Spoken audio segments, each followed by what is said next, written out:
भक्तों, मंदिर में रखा हुआ जल का लोटा क्यों इतना महत्वपूर्ण है और उसे किस सही तरीके से उपयोग में लाना चाहिए।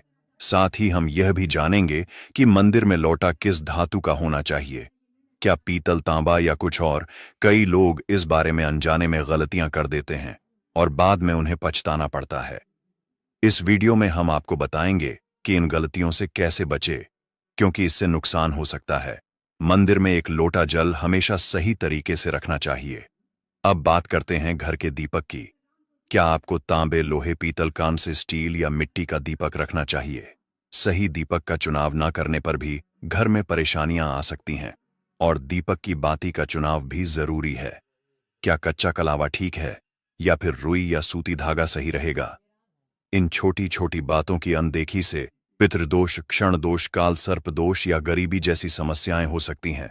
दोस्तों, यदि आप इस वीडियो को बीच में छोड़ने का सोच रहे हैं तो आप अभी छोड़ सकते हैं, लेकिन कृपया ध्यान रखें, अगर आप लक्ष्मी माता का अपमान करते हैं तो यह आपके लिए शुभ नहीं रहेगा। अब बहुत से लोग यह सवाल पूछते हैं कि मुख्य द्वार पर जल छिड़कने का सही समय और तरीका क्या है। क्या इसे स्नान के बाद करना चाहिए या बिना स्नान के भी किया जा सकता है? लेकिन दोस्तों, अगर आप भी चाहते हैं कि आपके ऊपर और आपके पूरे परिवार के ऊपर माता लक्ष्मी का आशीर्वाद सदैव बना रहे, तो इस वीडियो को एक लाइक करें। कमेंट बॉक्स में जय माता लक्ष्मी लिखना ना भूलें। क्या झाड़ू लगाने से पहले जल छिड़कना चाहिए या बाद में?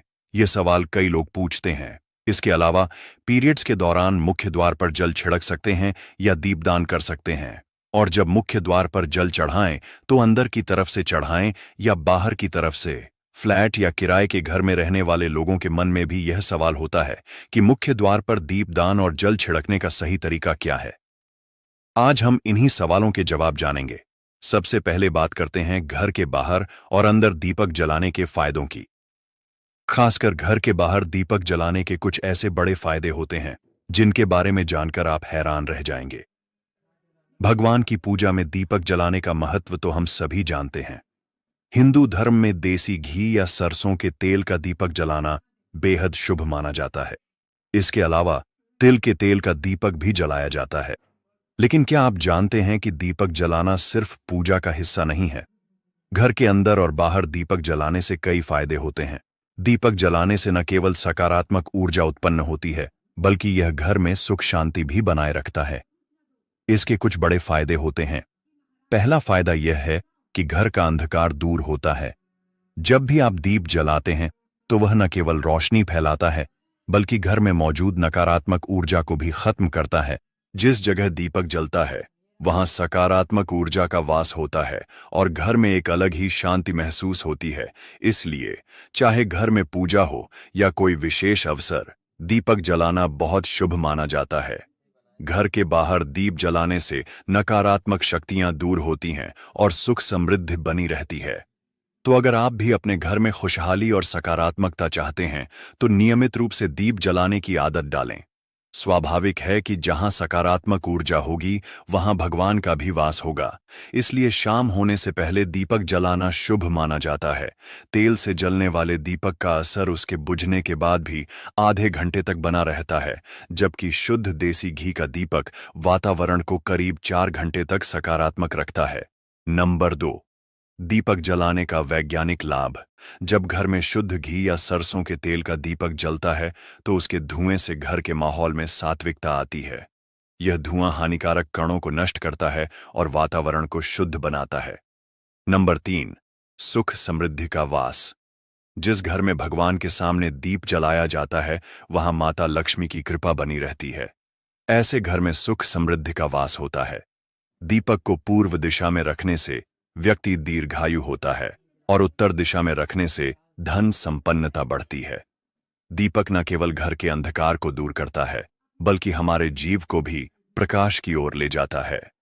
नंबर 4, बीमारियों को दूर भगाने में मदद। घर में दीपक जलाने से बीमारियां आसपास नहीं भटकती। परिवार के सभी सदस्यों को स्वास्थ्य लाभ मिलता है। खासकर अगर दीपक के साथ एक लौंग भी जला दी जाए तो इसका असर 2 गुना हो जाता है। यह त्वचा संबंधी बीमारियों को दूर करने में मदद करता है। नंबर 5, शुभ शक्तियों को आकर्षित करना।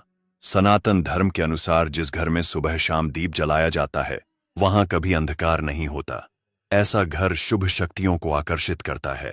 जलता हुआ दीपक शुभ शक्तियों को चुंबक की तरह खींचता है, जो घर के लिए अत्यंत लाभकारी होता है।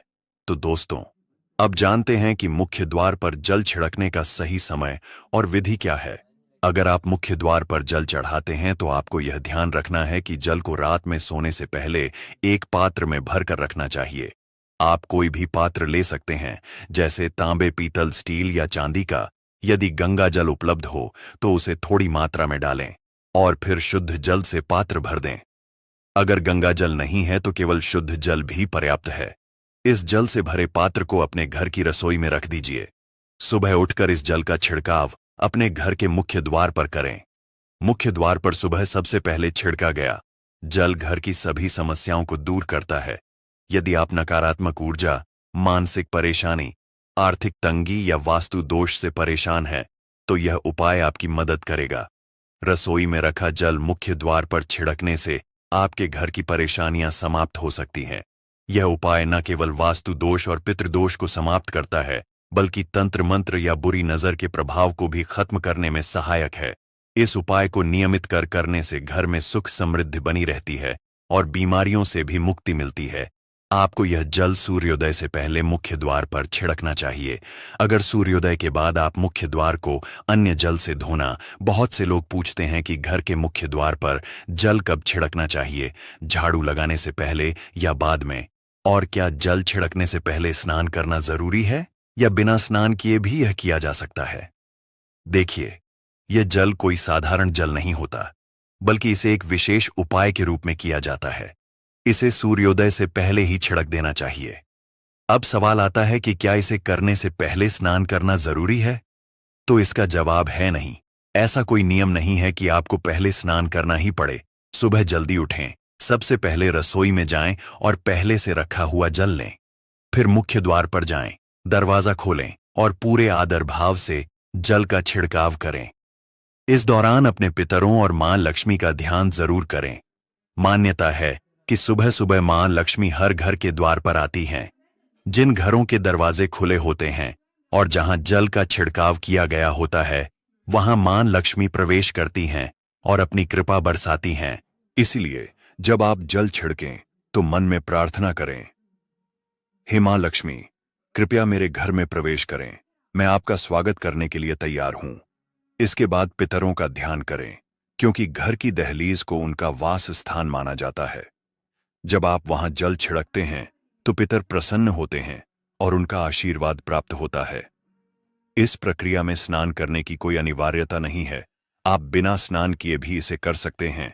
अब बात आती है झाड़ू लगाने की। जल छिड़कने से पहले या बाद में झाड़ू लगाना चाहिए? तो इसका सही तरीका यह है कि सुबह उठते ही सबसे पहला कार्य जल छिड़कने का करें। इसके बाद आप झाड़ू लगा सकते हैं। इससे घर में सकारात्मक ऊर्जा बनी रहती है और नकारात्मकता दूर होती है। सुबह उठते ही सबसे पहले बिस्तर पर बैठकर अपने दोनों हथेलियों को देखें और मां लक्ष्मी का ध्यान करें। यदि चाहे तो निम्न मंत्र का उच्चारण कर सकते हैं। कराग्रे वस्ते लक्ष्मी कर, मध्य सरस्वती कर, मूल्य तु ब्रह्मा प्रभाते कर। दर्शन। फिर दोनों हाथ जोड़कर देवी देवताओं को प्रणाम करें। इसके बाद हाथ से धरती को स्पर्श कर प्रणाम करें और धीरे से अपना दाहिना पांव जमीन पर रखें। फिर रसोई में जाकर जल लें और मुख्य द्वार पर जल छिड़क समय मां लक्ष्मी और पिता का ध्यान अवश्य करें। उसके बाद आप अपने घर के अंदर आकर अपनी दिनचर्या जैसे झाड़ू लगाना, स्नान करना आदि कर सकते हैं। अब कुछ लोगों का यह सवाल होता है कि क्या जल छिड़कने के बाद मुख्य द्वार की सफाई की जा सकती है? तो हां, आप ऐसा कर सकते हैं। पहले रसोई में रखा जल मुख्य द्वार पर छिड़क दें। इसके बाद अतिरिक्त पानी लेकर मुख्य द्वार की अच्छे से सफाई झाड़ू या पानी से कर सकते हैं। कुछ लोग पूछते हैं कि अगर वे फ्लैट या किराए के एक कमरे में रहते हैं तो जल का छिड़काव और दीपदान कहां करें? तो इसका उत्तर यह है कि आप जहां रहते हैं वहां के मुख्य द्वार को ही मानें। मतलब जिस दरवाजे पर आपका नाम लिखा हो या नेम प्लेट लगी हो, वहीं जल छिड़क और दीपदान करें। अगर आपके पास एक ही कमरा है तो कमरे के दरवाजे को मुख्य द्वार मानें और वहीं पर यह उपाय करें। अब अगला सवाल यह है कि क्या पीरियड्स के दौरान मुख्य द्वार पर जल छिड़का जा सकता है और दीपदान किया जा सकता है? जल छिड़कने के लिए पीरियड्स का कोई असर नहीं होता। आप जल छिड़क सकती हैं, लेकिन दीपदान कार्मिक पूजा में आता है, जो बिना शुद्धता के नहीं किया जा सकता। इसका मतलब यह है कि पीरियड समाप्त होने के बाद ही दीपदान करें। इसके अलावा कुछ लोग पूछते हैं कि मंदिर में जल रखना जरूरी है या नहीं, और रखा हुआ जल क्या करना चाहिए। तो शास्त्रों के अनुसार घर के मंदिर में एक लौटा जल रखना बहुत जरूरी है। जल ऊर्जा को संचित करता है। जब आप पूजा करते हैं, मंत्र जपते हैं या भगवान से प्रार्थना करते हैं, तो इन सभी की ऊर्जा उस जल में समाहित हो जाती है। यही कारण है कि मंदिर में जल रखना आवश्यक है। सुबह की पूजा के दौरान एक लोटा जल मंदिर में रखें और दीपक जलाएं। यह अग्नि और जल के संतुलन का प्रतीक है। पूजा के बाद इस जल का उपयोग शुभ कार्यों में करें, जैसे पौधों में डालना या घर में छिड़काव करना। यह सकारात्मक ऊर्जा को बढ़ाता है। सुबह की पूजा के समय हम मंदिर में जल रखते हैं। अगली सुबह जब आप पूजा करने जाते हैं, तो सबसे पहले उस जल का उपयोग करें। आप पूरे घर में उस जल का छिड़काव कर सकते हैं। यह जल आपके घर को शुद्ध करता है, क्योंकि यह सकारात्मक ऊर्जा से भरा होता है। इससे कई बीमारियां भी दूर हो जाती हैं और घर में नकारात्मक ऊर्जा का प्रवेश नहीं होता। अगर आप रोजाना इस जल का छिड़काव करते हैं, तो धीरे धीरे आपके घर की समस्याएं कम होने लगती हैं। कई बार लोग शिकायत करते हैं कि दवाइयां असर नहीं कर रही हैं। ऐसे में अगर दवाइयों के साथ साथ रोगी को इस जल का सेवन कराया जाए, तो दवाइयां जल्दी असर करने लगती हैं। इसी तरह अगर परिवार में कलह और झगड़े बने रहते हैं, तो परिवार के सभी सदस्य इस जल को थोड़ा थोड़ा पी सकते हैं। इससे धीरे धीरे सकारात्मक सोच का प्रवाह शुरू होता है और घर में शांति और आपसी समन्वय बढ़ता है।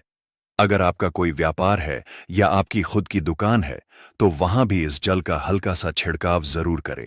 यह आपके व्यापार को सफल बनाता है और किसी भी तरह की परेशानी से बचाता है, क्योंकि यह जल सकारात्मक ऊर्जा से भरा होता है। अब बात करें कि मंदिर में जल क्यों रखा जाता है। जल को अमृत माना जाता है और यह देवी देवताओं के लिए विशेष महत्व रखता है। मंदिर में एक लोटा जल रखना उतना ही आवश्यक है जितना कि हम रोज भोजन करते हैं। जब हम भगवान की पूजा करते हैं, तो तांबे या पीतल के पात्र में एक लोटा जल जरूर रखना चाहिए। यह जल समुद्र की तरह विशाल और शक्तिशाली होता है और हमारे जीवन के दुखों को कम करने में मदद करता है। अगर कोई व्यक्ति भगवान को रोजाना भोग नहीं लगा सकता, तो वह मंदिर में एक लोटा जल रख सकता है। इससे उसकी पूजा पूरी मानी जाती है और भगवान की कृपा बनी रहती है। इसलिए जल का सही उपयोग न सिर्फ हमारे घर और परिवार में सुख शांति लाता है, बल्कि यह हमारे स्वास्थ्य, व्यापार और आध्यात्मिक जीवन के लिए भी बहुत फायदेमंद होता है, ताकि भगवान इसे ग्रहण करें और यह जल रूपी प्रसाद अगले दिन सुबह आप प्रसाद समझकर ग्रहण करें। लेकिन याद रखें, मंदिर में रखा जल कभी भी तुलसी में अर्पित नहीं करना चाहिए, क्योंकि यह जल सभी देवी देवता ग्रहण करते हैं। हाँ, अगर आपके घर में लड्डू गोपाल या राधा कृष्ण हैं और आप एक लौटा जल उनके लिए अर्पित करते हैं, तो आप अगले दिन यानी सुबह के समय वह जल तुलसी में चढ़ा सकते हैं। मंदिर में रखा जल अगले दिन यानी सुबह अपनी आंखों को धोने के लिए प्रयोग करें। इससे आंखों की रोशनी बढ़ती है और आंखों की बीमारियां दूर होती हैं। शास्त्रों के अनुसार जो लोग मंदिर में एक लोटा जल भरकर नहीं रखते, उनके घर में अकाल पड़ जाता है, घर की स्थिति खराब हो जाती है, परिवार में मुसीबतें आ जाती हैं और गरीबी का सामना करना पड़ता है। आप चाहे तो एक लोटा जल में फूल आदि डालकर रख सकते हैं, जो बहुत शुभ माना जाता है। मंदिर में रखा जल का एक और उपयोग यह है कि इसे घर की रसोई में खाना बनाने में या पीने में भी प्रयोग कर सकते हैं। लेकिन यह जल तभी इस्तेमाल करें जब आपके घर में सात्विक भोजन बनता हो। अगर लहसुन या प्याज का इस्तेमाल होता है, तो इस जल का प्रयोग खाना बनाने में नहीं करें। इस जल को परिवार के सभी सदस्य थोड़ी थोड़ी मात्रा में पी सकते हैं और बचा हुआ जल आप घर के पौधों में डाल सकते हैं। यह जल व्यर्थ नहीं होता, इसके बहुत सारे उपयोग हैं। अगर हम सही तरीके से इसका प्रयोग करें, तो यह हमारे जीवन की परेशानियों को सुलझा सकता है। मंत्रों से अभिमंत्रित जल बहुत शक्तिशाली होता है और हमारे घर के मंदिर में रखा जल देवताओं का आशीर्वाद होता है, क्योंकि वह हमेशा देवताओं के पास होता है। इस जल में सभी सकारात्मक शक्तियां समाहित होती हैं और अगर हम इसका सही प्रयोग करें, तो यह हमारे जीवन में सकारात्मक परिवर्तन ला सकता है। मतलब आप जल को पीखाना बनाने, घर में छिड़काव करने में इस्तेमाल करते हैं, तो इससे हमारी समस्याओं का समाधान होता है। और अगर कोई भी कार्य नियमित तौर पर किया जाता है तो हमें उसका लाभ जरूर मिलता है। कभी कभी करेंगे तो उतना लाभ दिखाई नहीं देगा। लेकिन अगर आप नियम बना लें कि हर रोज उसी जल से घर में छिड़काव करना है, घर के हर व्यक्ति को थोड़ा थोड़ा पीने के लिए देना है, बचा हुआ जल पौधों में डालना है, दुकान पर छिड़कना है, व्यापारिक स्थल पर छिड़काव करना है, बच्चों की किताबों और तिजोरी में छिड़काव करना है, तो आपको निश्चित ही चमत्कार देखने को मिलेगा। इसी तरह से जो रसोई में रखा हुआ जल होता है, उसका छिलका आप अपने घर के मुख्य द्वार पर रखें तो इसका लाभ बहुत जल्दी दिखाई देगा। लेकिन इसे अपने रूटीन में शामिल करना होगा और प्रतिदिन नियम से यह कार्य करना होगा, तभी आपको लाभ मिलेगा। कई लोगों के सवाल होते हैं कि मंदिर में रखा जल जब हम अगले दिन उठाते हैं तो उसमें कभी कभी कीड़े मकोड़े पड़ जाते हैं, तो क्या हम उस जल को ढक सकते हैं? हाँ, बिल्कुल। आप पूजा के बाद उस जल को किसी प्लेट या कटोरी से ढक सकते हैं। ऐसा करने से वह शुद्ध और साफ सुथरा बना रहेगा और आप अगले दिन इसे किसी भी कार्य में इस्तेमाल कर सकते हैं। जब भी आप घर के मुख्य द्वार पर जल छिड़कें तो गणेश जी का ध्यान करते हुए ओम गणपतये नमः मंत्र का उच्चारण जरूर करें। यह उपाय न सिर्फ आपके घर में सकारात्मक ऊर्जा लाएगा, बल्कि गणेश जी की कृपा भी बनी रहेगी। इसलिए जो कुछ भी हमने आपको इस वीडियो में बताया है, उसे ध्यान से समझें और फिर अपने घर के मुख्य द्वार पर जल छिड़कने की यह विधि अपनाएं। अब बात करते हैं दीपक के बारे में। आखिर घर में किस पदार्थ का दीपक जलाना शुभ होता है? लोहे का, तांबे का, पीतल का, कांसे का, स्टील का या मिट्टी का? कई बार लोग गलती से गलत पदार्थ का दीपक घर में रख लेते हैं, जिससे घर में अशांति आ जाती है और आर्थिक परेशानियां बढ़ सकती हैं। स्टील का दीपक पूजा में इस्तेमाल नहीं करना चाहिए, क्योंकि इससे शनिदेव नाराज हो जाते हैं। इसी तरह लोहे का दीपक भी पूजा के लिए उचित नहीं माना जाता, क्योंकि यह घर में गरीबी और परेशानियां ला सकता है। आजकल बाजार में आकर्षक कांच के दीपक भी मिलते हैं, लेकिन भूलकर भी इन्हें घर में न लाएं। कांच का दीपक जलाने से राहु और केतु के नकारात्मक प्रभाव बढ़ जाते हैं, जिससे घर में अशांति और कष्ट आ सकते हैं। सबसे शुभ दीपक वे होते हैं जो तांबे, पीतल या मिट्टी के बने होते हैं। ये दीपक धन की देवी लक्ष्मी को आकर्षित करते हैं और घर में समृद्धि लाते हैं। इसलिए अगर आप चाहते हैं कि आपके घर में सुख समृद्धि बनी रहे, तो हमेशा सही धातु या मिट्टी के दीपक का ही प्रयोग करें। घर में कोई भी अन्य प्रकार का दीपक लाना सही नहीं माना जाता। पीतल और मिट्टी के दीपक को शुभ और मंगलकारी माना जाता है, क्योंकि यह शनि और राहु केतु को प्रसन्न रखता है। साथ ही मंगल ग्रह का भी असर कम करता है। कच्चा कलवा और रुई से जलने वाला दीपक सर्वोत्तम होता है। जो लोग सूती धागे से हाथ पर बांधने वाली बाती तैयार करते हैं, उनके घर में समस्याएं और गरीबी आ सकती हैं। रुई और कच्चा कलवा का दीपक ही शुभ माना जाता है। अब जानते हैं मंदिर में घंटी क्यों बजाई जाती है। शंकर के मंदिर में घंटी बजाने का उद्देश्य क्या है? ताली क्यों बजाई जाती है? शास्त्रों के अनुसार जब भी आप मंदिर या घर में घंटी बजाते हैं, तो शिव महापुराण, लिंग पुराण और विष्णु पुराण में कहा गया है कि घंटी का नाद करते ही जितने तीर्थ हैं, साधक जो साधना कर रहे हैं, जप और तप हो रहे हैं, जितने दान किए जा रहे हैं, उन सभी पुण्यम का फल उस समय आपके खाते में जमा हो जाता है। अब मंदिर में ताली बजाने का महत्व भी समझे। जब लोग भजन कर रहे होते हैं, साधना में होते हैं, अभिषेक कर रहे होते हैं या पूजा में व्यस्त होते हैं, तो 3 बार ताली बजाने से उनका पूरा पुण्य हमारे खाते में आ जाता है, जिससे हमारा भाग्य उज्ज्वल हो जाता है।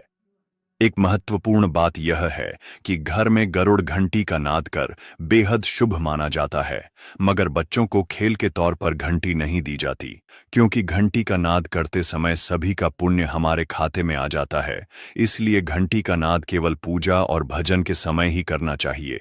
इसे खेल खिलौने के रूप में इस्तेमाल करना उचित नहीं है। मंदिर में घंटी बजाने का भी एक सही तरीका होता है। इसे हमेशा प्रेम और श्रद्धा से बजाना चाहिए, न कि जोर जोर से या बिना वजह। कई बार लोग मंदिर के पट बंद होने के बाद भी घंटी बजा देते हैं, लेकिन ऐसा करना अशुभ माना जाता है और इससे पाप लगता है। जब भगवान विश्राम कर रहे होते हैं तो उस समय घंटी बजाना घोर पाप माना जाता है। इसी कारण जब मंदिर बंद होता है तो वहां की घंटी को रस्सी से बांध दिया जाता है ताकि वह ना बजे।